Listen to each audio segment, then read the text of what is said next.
ہم نے ایسے لوگ بھی دیکھے 4 بیویاں خوش ہیں، اور ایسے بھی دیکھیں ایک بیوی کو کھلانے کے پیسے نہیں ہیں، اور ایسے کنوارے بھی دیکھیں کہ شادی نہیں کرتے پیسہ بچانے کے لیے، پھر بھی دیوالیہ ہو گیا ان کا.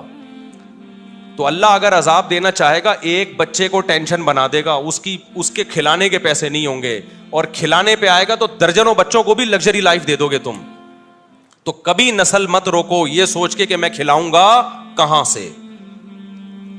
یہ پیغام ہے جو میں نے دینے کے لیے نا اتنی لمبی کہانی سنائی ہے آپ کو. یہ سچی کہانی ہے، یہ جھوٹی کہانی نہیں ہے. سمجھتا ہے؟ چلو بھائی آگے بھی شادی، جس مسلمان کی شادی ہو رہی ہے وہ آگے. بہت دیر سے آئے یار، اپنی شادی میں لیٹ ہو رہے ہیں آپ. لڑکی والے لیٹ ہو گئے، چھوڑ کے چلے گئے. اچھا صحیح. تو آپ کو غصہ نہیں آیا لڑکی والوں پہ؟ غصہ آیا آپ کو تو آپ نے ڈانٹا ان کو؟ ابھی تو تھوڑی تمیز سے ڈانٹا ہوگا نا، کہاں ہو رہ گئے.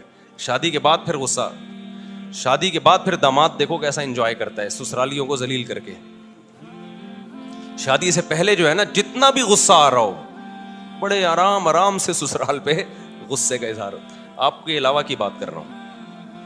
اچھا بھائی، اویس صدیقی ول شبیر احمد صدیقی، مہر کی رقم ہے 50,000. دلہن کا نام فرح خان بنت محمد یعقوب خان. دلہن کے وکیل کون ہیں؟ مجھے تو لگ رہا ہے ابھی بھی نہیں آئے. وہ کہاں ہے بھائی؟ دلہن کے وکیل، ان کا نام کیا ہے؟ ابے نام ہی نہیں لکھا دلہن کے وکیل کا. شادی کے بعد دوبارہ ایک دفعہ تھوڑا سا غصے کا اظہار، رخصتی ہونے دیں پھر دیکھ ان سے نمٹنا. پھر ابھی تھوڑا کنٹرول، رخصتی ہو جائے پھر دیکھو. کہاں ہے بھائی دلہن کے وکیل؟ آپ ہیں حضرت؟ آپ ہیں؟ آپ بتائیں کہ آپ نے مجھے اجازت دی 50,000 مہر میں فرح خان بنت محمد یعقوب خان کا نکاح اویس صدیقی ول شبیر احمد صدیقی سے کروں، اجازت ہے؟ چلو جی. الحمدللہ نحمدہ ونستعینہ ونستغفرہ ونؤمن بہ ونتوکل علیہ ونعوذ باللہ من شرور انفسنا ومن سیئات اعمالنا من يهده الله فلا مضل له ومن يضلل فلا هادي له ونشهد ان لا اله الا الله وحده لا شريك له ونشهد ان سيدنا وحبيبنا وشفيعنا وسندنا محمدا عبده ورسوله صلى الله تعالى عليه وعلى اله واصحابه وبارك وسلم تسليما كثيرا كثيرا. اما بعد فاعوذ بالله من الشيطان الرجيم. بسم الله الرحمن الرحيم. يا ايها الناس اتقوا ربكم الذي خلقكم من نفس واحده وخلق منها زوجها وبث منهما رجالا كثيرا ونساء واتقوا الله الذي تساءلون به والارحام ان الله كان عليكم رقيبا.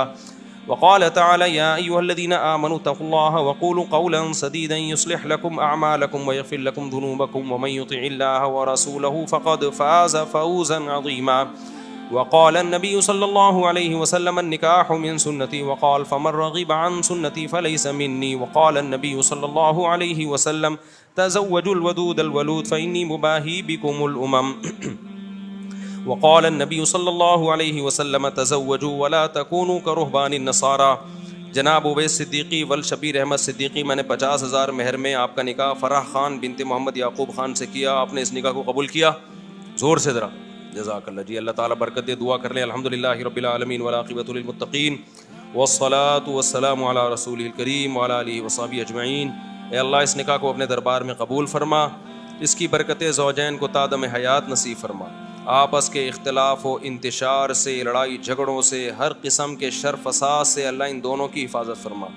اے اللہ اس نکاح کو دونوں کے خاندانوں میں جوڑ کا ذریعہ بنا، محبت الفت کا ذریعہ بنا. جس کی جو جائز مراد ہو اس کی مراد کو پورا فرما. ربنا آتنا فی الدنیا حسنۃ وفی الآخرۃ حسنۃ وقنا عذاب النار. صلی اللہ تعالی علی خیر خلقہ محمد وعلی آلہ وصحبہ اجمعین. اللہ تعالیٰ بہت مبارک کرے. آپ یہ جلدی ہم سوال نمٹا دیتے ہیں. تو یہ جو میں نے بات کی ہے اس کو میں ذرا مکمل کر دوں جو اپنے بارے میں بتا رہا تھا. 2 منٹ میں سمیٹ کے بس مکمل کر کے جلدی سوالات کے جواب دیتا ہوں. کہ اس دور میں مجھے یاد ہے میرے پاس کمپنیوں کے اونر آتے تھے کہ آپ اپنا نام دے دیں اور ہم آپ کو اتنے % کمیشن دیں گے. صرف نام دے دیں آپ. مجھے لوگوں نے کہا مفتی صاحب آپ کا شہد کا بزنس ہے، آپ ایک دفعہ اناؤنس کر دیں. تو یہ کام میں نے نہیں کیا کیونکہ مجھے یہ کام غیر اخلاقی لگتا تھا کہ میرا نام مشہور ہوا ہے مذہب سے، میں اس کو استعمال کروں تجارت میں. میں نے کمپنی بھی بنائی, بزنس بھی کیا, اب تک کر رہا ہوں, نہ کمپنی کا کسی کو بتایا اور نہ بزنس کا کسی کو بتایا. تو یہ میں اس لیے کہہ رہا ہوں, آج لوگ کہتے ہیں نا بہت یہ مولوی لوگ ایسے, مولوی لوگ, آپ مولویوں میں اٹھ کے بیٹھ کے دیکھو گے نا, کسی کے بارے میں 2-4 باتوں سے فوراً تبصرہ کر دینا ٹھیک نہیں ہوتا. جب تک کسی کے ساتھ رہو نہیں, ہم بار بار کہہ رہے ہیں ہم بہت نیک نہیں ہیں, لیکن جو پیسوں کی اور ان چیزوں کے الزامات ہمارے اوپر لگ رہے ہیں نا, اتنی تو صفائی میرے ذمہ بنتی ہے نا کہ میں دوں. اور میرا فلسفے کی ایسی کی تیسی ہو رہی ہے. میں لوگوں سے کہتا ہوں اولاد کثرت سے پیدا کرو, زیادہ شادیاں کرو. لوگ فوراً کہتے ہیں ابے ان لوگ کے پاس تو ریوو میں گھومتے ہیں نا اس لیے یہ باتیں کر رہے ہیں. او بھائی جہاں پہ یہ باتیں کر رہے تھے ہمارے پاس رکشے کے پیسے نہیں تھے, اور اس وقت ہماری اولادیں بھی تھی, بیویاں بھی تھیں. تو مجھے اس پہ غصہ آتا ہے کہ میری ساری جو 20 سال کی محنت ہے نا وہ لوگ 2 جملوں میں کیا کر دیتے ہیں, اڑا دیتے ہیں. تو پیسہ بھی اس میں, اولاد کی کثرت میں پیسے کا کوئی دخل نہیں ہے. تبھی تو دیکھو جتنا پیسہ ہوگا 2 بچوں کے درمیان وفا اتنا ہی زیادہ ہوگا. تو یہ سوچ کی بات ہے. دل بڑا ہوگا تو اولاد زیادہ ہوگی, اللہ پہ توکل ہوگا. دل چھوٹا ہے تو بچے کم ہوں گے, اللہ پہ توکل نہیں ہوگا. اور جب اللہ پہ توکل نہیں ہے, کروڑوں روپے میں بھی انسان ٹینشن میں ہوتا ہے, اور جب اللہ پہ توکل ہے تو کچھ بھی نہ ہو پھر بھی ٹینشن میں نہیں ہوتا. اس چیز کو سمجھنے کی ضرورت ہے. سمجھتے ہو؟ اچھا بھائی, اور یہ وہ ٹینشن ہے جو میں بار بار کہتا ہوں, اس ٹینشن میں تمہیں ثواب بالکل بھی نہیں مل رہا. اللہ کو غصہ آ رہا ہے کہ اتنی نعمتیں دی ہوئی ہیں, جب پیدا ہوا تھا کم بخت ماں کی چھاتیوں میں دودھ پیدا کر دیا, یہ بتانے کے لیے کہ میں تیری پیدائش سے غافل نہیں ہوں, مجھے سب پتا ہے کہ تجھے کیا ضرورت ہے. اتنی بڑی نشانی دیکھ کے بھی تو ٹینشن لیتا ہے کہ پتہ نہیں میرا کیا ہوگا. پھر اللہ کو غصہ آتا ہے, اور اللہ کا غصہ آنا پھر بجائے تو آپ کو ڈبل نقصان, ایک ٹینشن کا نقصان, ایک اللہ کے غضب کو دعوت دینے کا نقصان. اس لیے خوش رہا کرو, ٹینشن صرف ایک ہی پالو, آخرت میں بنے گا کیا. صحیح ہے نا. اچھا, اس مضمون کو میں مکمل کرنے کے لیے کہہ دوں, بعض دفعہ طبعی طور پر کسی چھوٹے سے حادثے پہ ٹینشن ہوتی ہے.